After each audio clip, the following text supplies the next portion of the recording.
Namo tassa bhagavato arahato samma sambuddhassa.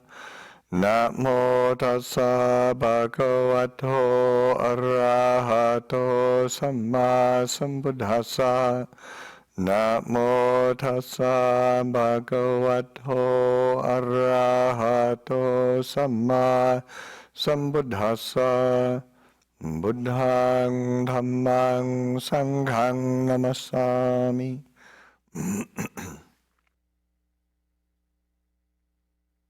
Okay, so of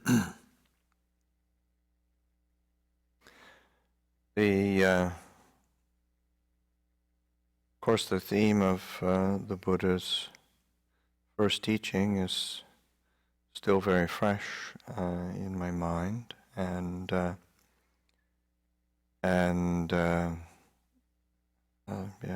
we did the chanting of it in another version. Last night was the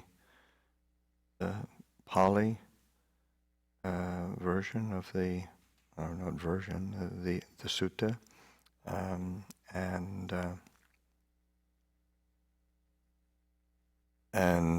this afternoon we chanted the translated version, Pali English, like they do in Thailand, and it's a substantial excerpt from that sutta. So I'd say the theme is a very important one to be familiar with, not just so that one has some knowledge of suttas as a piece of information, but as a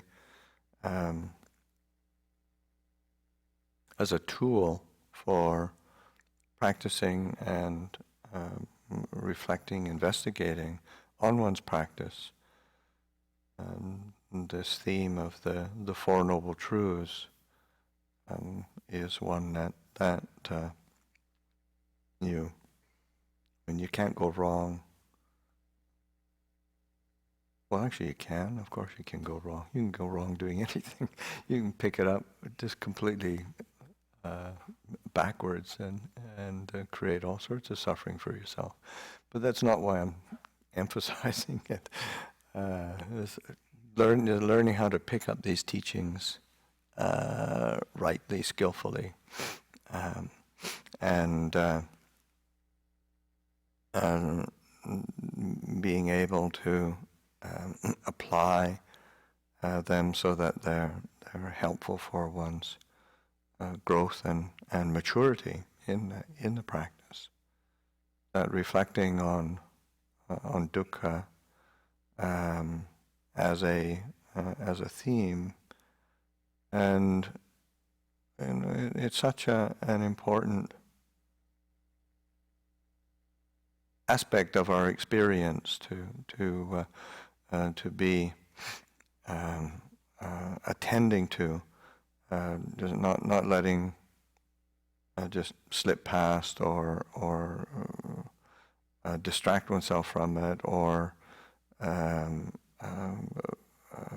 blame somebody else, something else for it, but being able to use it as a tool to investigate why is it that I do experience discontent or dissatisfaction or dis-ease or suffering in some way, shape, or form, because those options in terms of response to it are ordinary or common, but they're not useful. That's why the Buddha, there are these Four Noble Truths. The Buddha pointed out that there are, say, responses, appropriate responses to them, so that dukkha was to be clearly understood. And as we chanted that, that sense of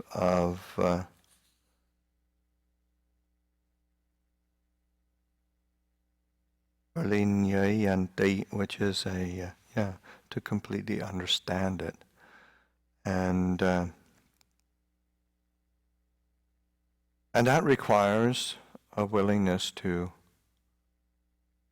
know it, to not just react out of habit or blindness or fear, or aversion, and so this quality of a patient knowing is so important in our developing a practice. I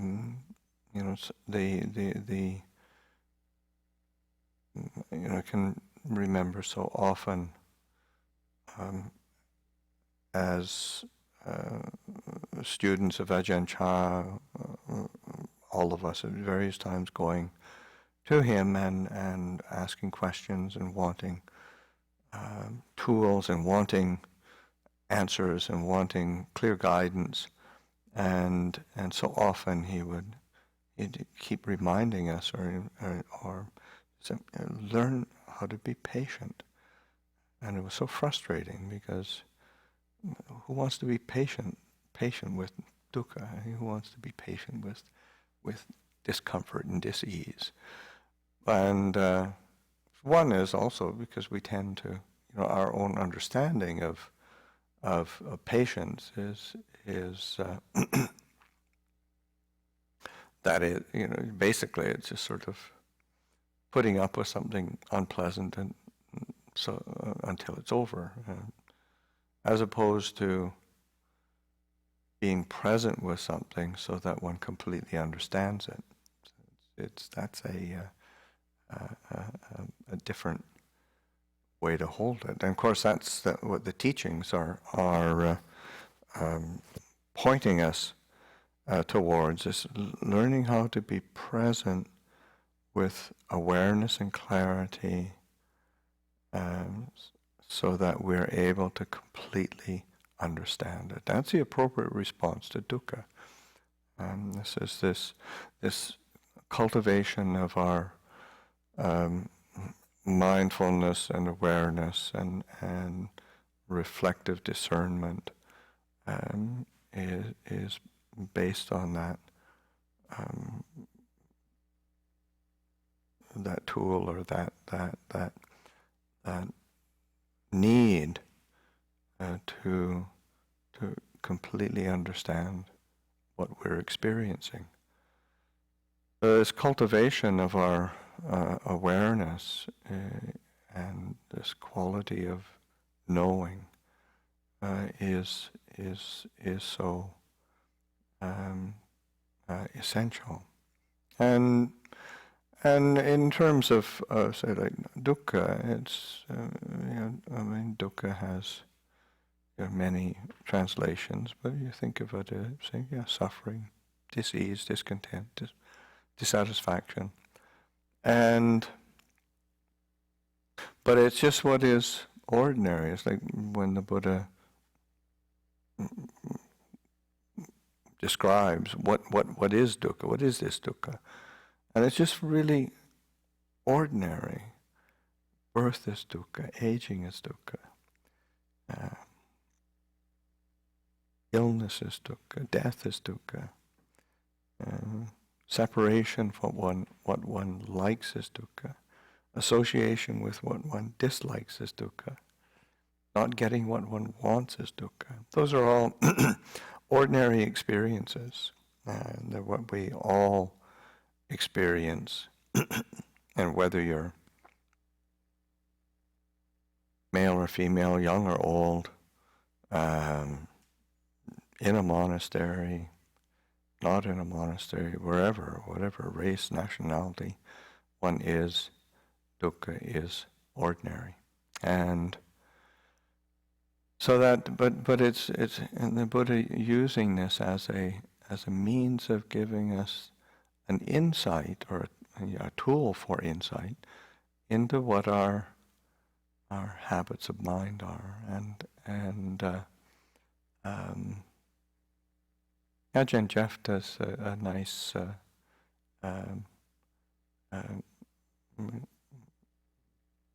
image of the because oftentimes in the West you oftentimes hear that Buddhism is a pessimistic religion because it just talks about suffering, and so it's must be a pessimistic worldview, but that's not really the case. In the sense, and he says in the same way that you wouldn't call a doctor pessimistic because when you go to see the doctor, they ask you where it hurts. I mean, it would be a not very circumspect doctor who wasn't paying attention to, where's it hurt? Where is it uncomfortable?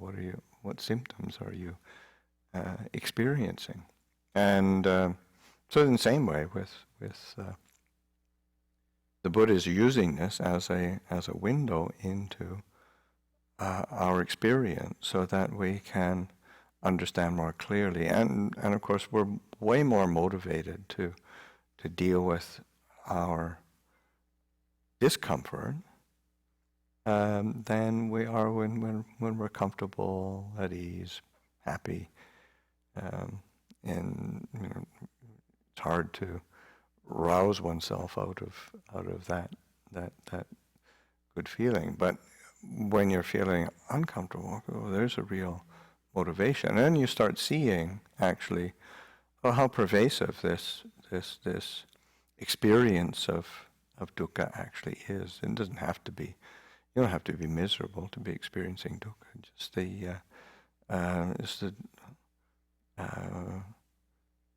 it's like being in the hall, nice and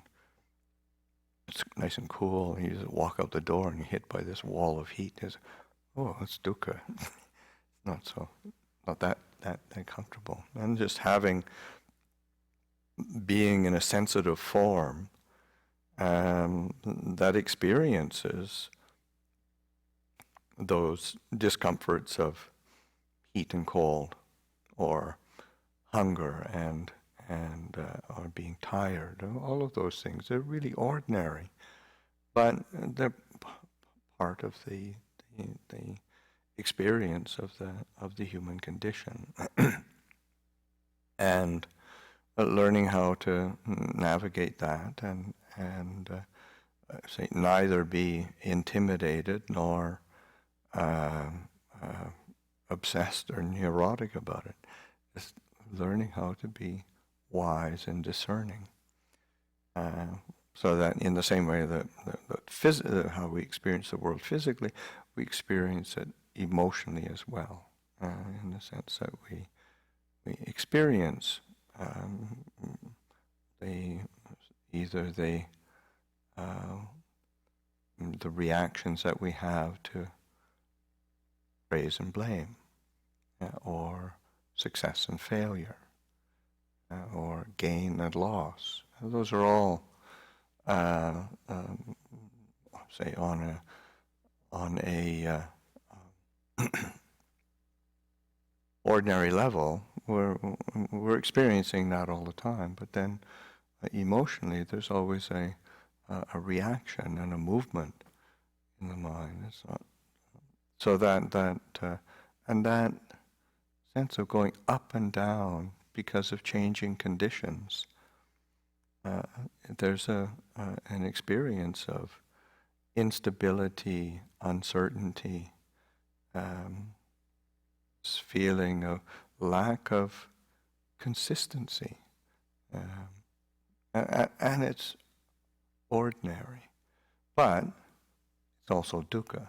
So this is why it's so important that we're willing to completely understand it, and to really understand it, to be willing to reflect on it, to be aware of it. And of course, this is why we cultivate the path of practice that we do, so that it gives us the opportunity to truly be the one who knows, having this quality of Buddho, the one who knows, as a refuge, not just as an external one where you think, oh, there's a Buddha somewhere up on the shrine, but one has this quality of knowing within the heart, and that is a refuge. So as we reflect on these truths, then it gives us the skill of being able to respond appropriately, and that this middle way, this middle path, both in terms of a middle path of practice as well as a middle path of view, allows us to experience as in the sutta that we chanted before we began the sitting, that chakukarlani, say giving rise to vision. Chaku is the eye, so that vision, seeing, being able to see clearly. And karlani is, it's giving rise, but it's the verb to do. So it's sort of like making. This is it. It creates. It's the source of bringing into being this clear vision, clear understanding. Chaku karlani, jnana karlani. Jnana is knowledge, and so in its chant is sort of making for insight. Upasama is peace, so that, but it's like leading, upasama is leading to calm, leading to peace. It's like one of the, in terms of practices that are used in the Buddhist tradition, the recollections, the meditations, the anusati, their recollection, to consciously recollect certain aspects of the teachings and of our experience. So that just recollecting the Buddha, recollecting of Dhamma, recollecting of virtue, recollecting of generosity, recollecting recollection of death, recollection of the body. There's a whole range of things, but one is upasamanusati, which is recollection of peace, and to be bringing peace up in the mind, both as a possibility, as a goal, but also as a conscious experience, because so often we're always going on to the next thing. That's the problem of the mind. Or we go on to the next problem, or the next difficulty, because we're on a certain level. What would we be if we didn't have something to complain about? I mean, it's kind of pathetic, but so much of our life is like that. Or we're out of fear. We're always identifying the things that are difficult or problematic, or we're on our guard all the time. But to really consciously reflect on those things that are really wholesome, or they're bearing fruit. Let's say, as our practice bears fruit. So often we don't like. So I as a teacher, I hear it quite a lot, where people ask for instruction in meditation in order that they can experience more peace, more concentration, more awareness, and then they'll come back and sort of say, "Okay, my mind has gotten peaceful. Now what do I do?" And it's sort of like, "Can you just be peaceful for a while?" You know, and it's this obsession with doing on to the next thing. So that's dukkha in itself. So that learning how to realize, this whole path of practice leads to calm, it leads to peace. But it's also, we have to be willing to completely understand or completely be present with that as well. This quality of knowing is encompassing all of the areas of experience that we have, so that these are fruits of the practice that we also need to be attentive to.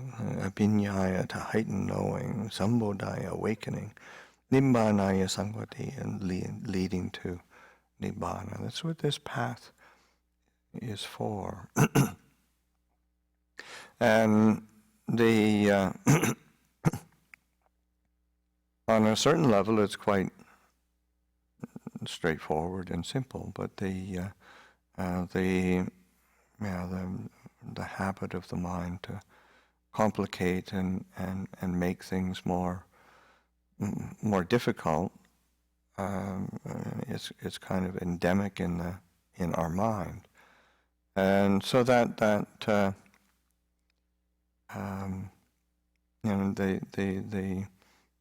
being attentive to this experience of dukkha in terms of completely understanding it, being willing to be aware, being present, to see it clearly. And when it's seen clearly, then there's you start to see more clearly, what's the cause? And that's what, the second noble truth is about the cause of dukkha.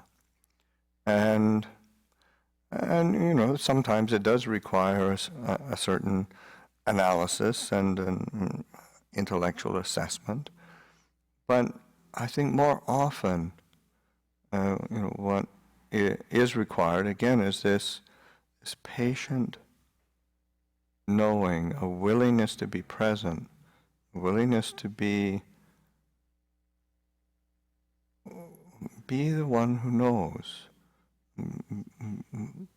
and things start to reveal themselves in a much clearer way.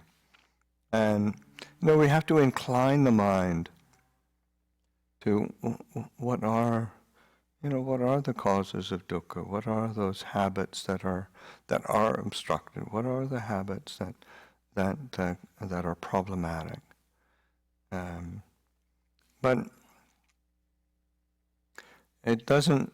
And when something is seen clearly, then being willing to relinquish it, being willing to make the effort to go against it, to not follow it, or to just see it clearly for what it is. It's like so often in the suttas, there's like in the suttas, there are occasions when, say, Mara, the personification of the tempter, or maybe like a Lucifer figure in Buddhism, comes and makes trouble for even the Buddha, But the response is more like, what's going on here? And it's, oh, I know you, Mara. And it's just that direct knowing of the...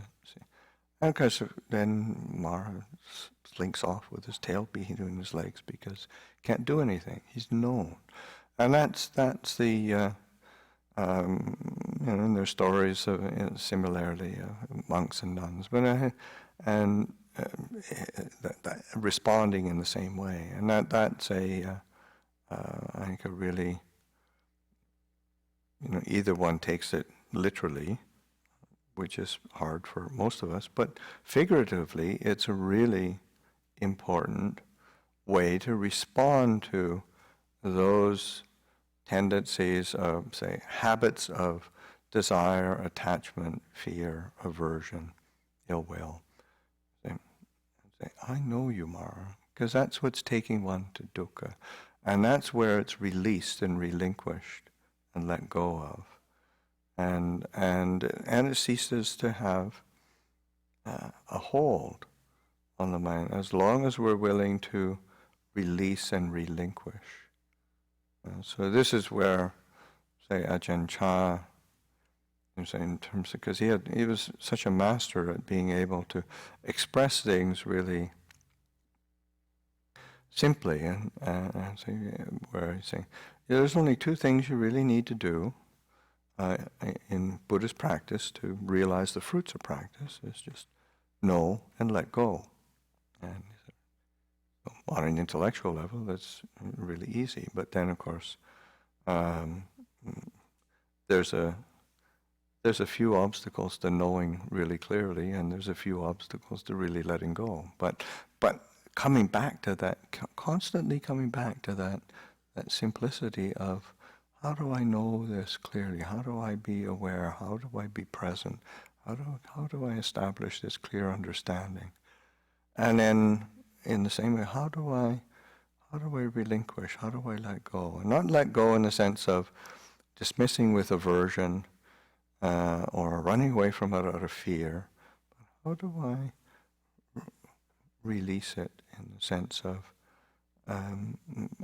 not feeding it and letting it come to its end, and not either pushing it down, say, out of fear or struggling with it in some way, because that just continues to feed it. But a letting go. So often when something like, maybe there's some aversion or ill will, and if it's just seen as this is dukkha, and it really needs to really torturing myself with it, and to be able to let go. It's like, remember Ajahn Chah giving advice to somebody, how do I let go of this aversion and ill will? It's just this, I see things that are really wrong, and I get really upset at this person and that situation. And Ajahn Chah said, well, just really look at it clearly, and just say to yourself, this isn't worth it. It's not worth the pain of carrying dukkha. And so that it's not, so it isn't, so again, that's where it's not, you're not trying to annihilate it out of aversion to it or just reacting out of fear with it, but seeing clearly, this is painful and I can release it. And it gives one the opportunity to respond more clearly to those situations when one isn't carrying aversion or fear or desire around with one. So this letting go this relinquishing is very subtle. And that's what the response, say the appropriate response to the cause of dukkha is this relinquishing and letting go. And then in terms of the cultivation of the path, the appropriate response to the cessation of dukkha, when there's an ending of dukkha, an ending of a something that is uncomfortable or leaves one sort of with some dis-ease, then the cessation, when that, say, as that comes to an end, it's let go of, it's released, and to directly realize that, again, it's having to make conscious something that we tend to sort of skip over. So often we're looking for the next problem, or we're looking for the next difficulty, or we're looking for something else to do, and to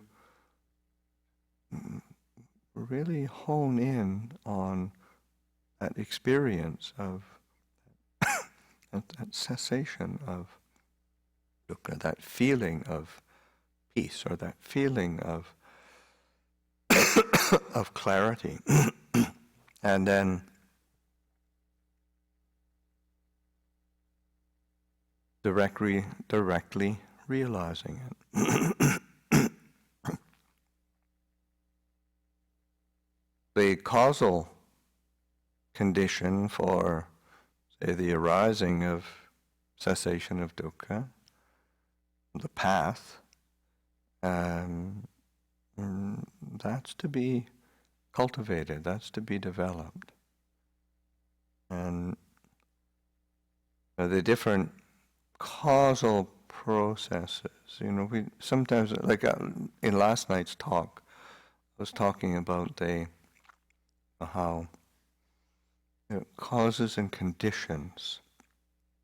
Like there are causes, which is a bit more, and then there's this conditions, the supporting conditions, and those are that adds a layer of complexity to this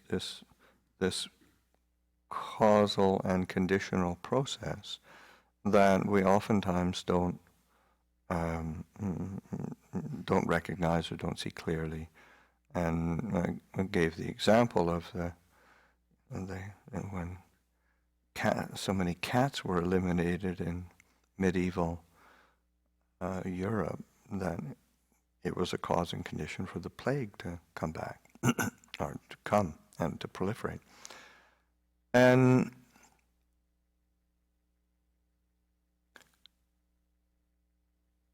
it's easy to sort of think of that, how that happens in, say, as an example of the complications. But that same sort of ripple effect of the causes and conditions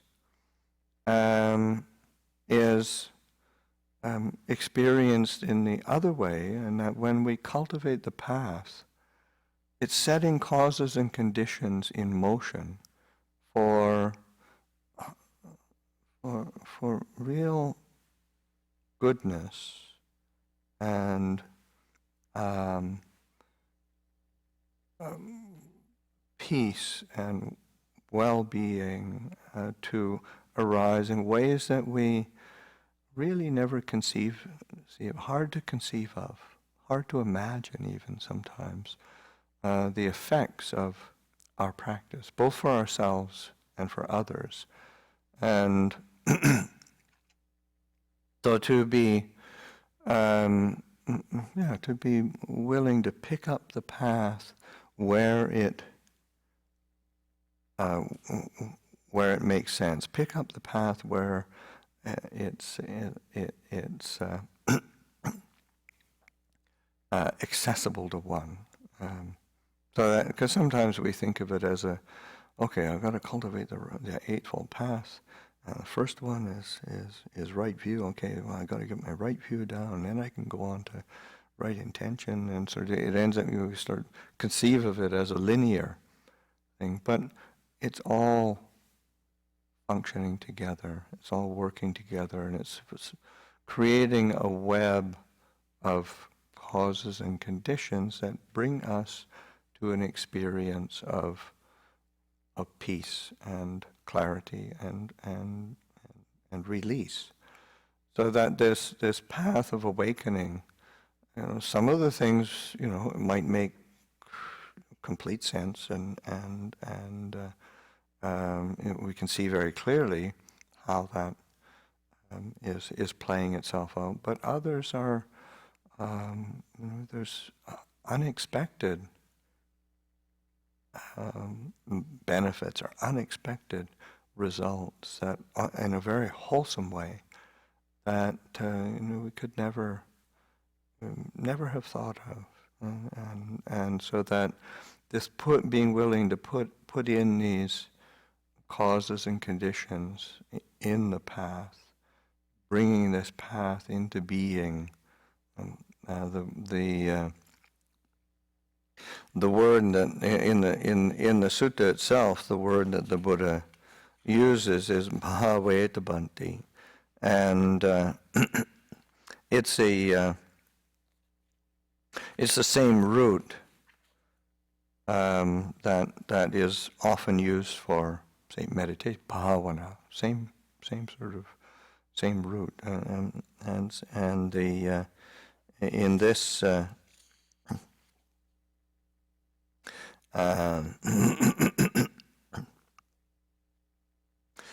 translation in this, say they use the word developed.